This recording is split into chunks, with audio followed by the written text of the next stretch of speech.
안녕하세요. 강기정입니다. 일반적으로 사람들은 재개발, 재건축을 한다고 하면 내 기존의 구주택을 주고 새로운 신축 아파트를 받는 것으로 생각해서 무조건 이익이다라고 생각하실 수 있지만 그것은 그럴 수도 있고 아닐 수도 있습니다. 본인의 기존 구주택의 가치 평가가 얼마냐에 따라서 또 신축 아파트를 짓는 데 드는 비용이나 기간이 어떻게 되느냐에 따라서 달라질 수도 있기 때문이죠. 즉, 내가 가지고 있는 구주택의 가치가 크면 신축 아파트에 들어가는데 문제가 없겠지만 기존 부동산의 가치가 적다면 많은 추가 비용을 납부해야 신축 아파트에 들어갈 수 있게 되는 것입니다. 아무리 좋은 지역, 좋은 조건으로 개발을 한다고 해도 총 수익보다 투자 비용이 더 많이 들어간다면 그건 사업성도 떨어지고 투자 가치도 별로 없는 거가 되겠죠. 또한 재개발, 재건축은 목표 이익과 투자 기간이 중요하기 때문에 추가 분담금을 계산하는 것을 알아야 투자 가치를 판단할 수 있는 것입니다. 단순히 조합원 분양가와 비례율만 알고 투자하는 것이 아니라 향후에 어떤 변동사항이 있을지 잘 체크해야 투자할 수 있게 되는 것이죠. 그래서 오늘은 추가 분담금에 대해서 알아보고 추가 분담금을 어떻게 하면 좀 줄일 수 있을까 그거에 대해서 알아보려고 합니다. 추가 분담금이라는 것은 공사 시작하기 전에 조합에서 한번 고지를 하고 또 입주 시점에 변동사항을 감안해서 다시 한번 고지하게 되는데요.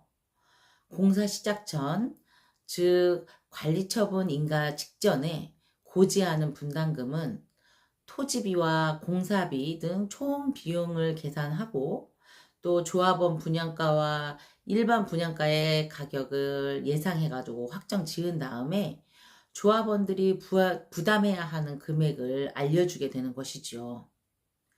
감정가액에 비례율을 곱하면 권리가액이 되는 것인데요.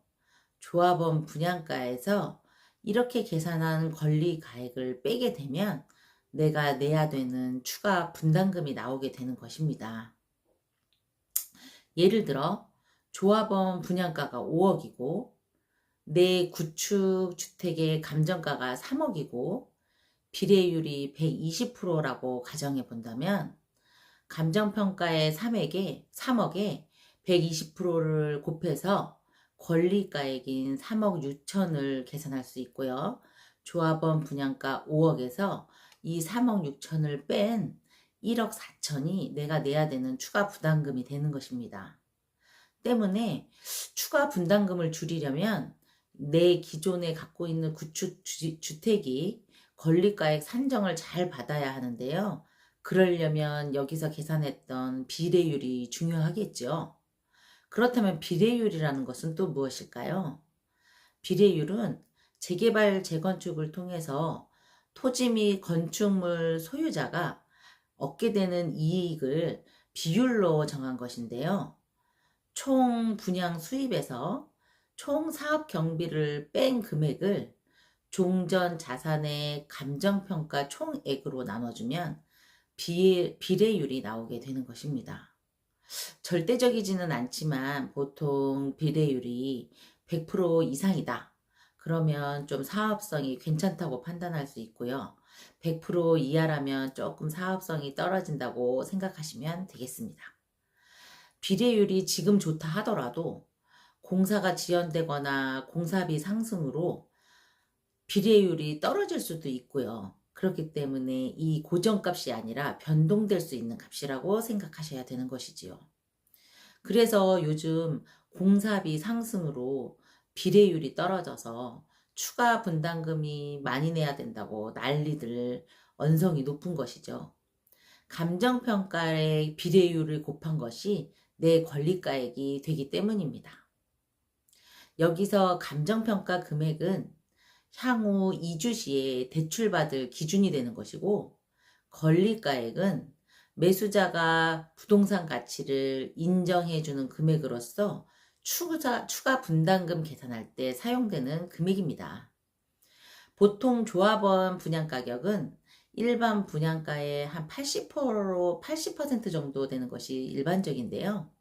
조합원 분양가와 일반 분양 가격이 결정되면 조합원은 조합원 분양 가격에서 권리 가격을 뺀 추가 분담금을 입주 시점에 납부해야 되는데 그것이 1차 추가 분담금이 되는 것입니다. 일반 분양가보다 조합원 분양가가 싸다고 무조건 좋아하실 것이 아니라 추가 분담금까지 잘 고려하셔서 조합원으로서 내가 이득을 보고 있는 건지 아닌지 잘 따져보시라는 말씀인 거죠.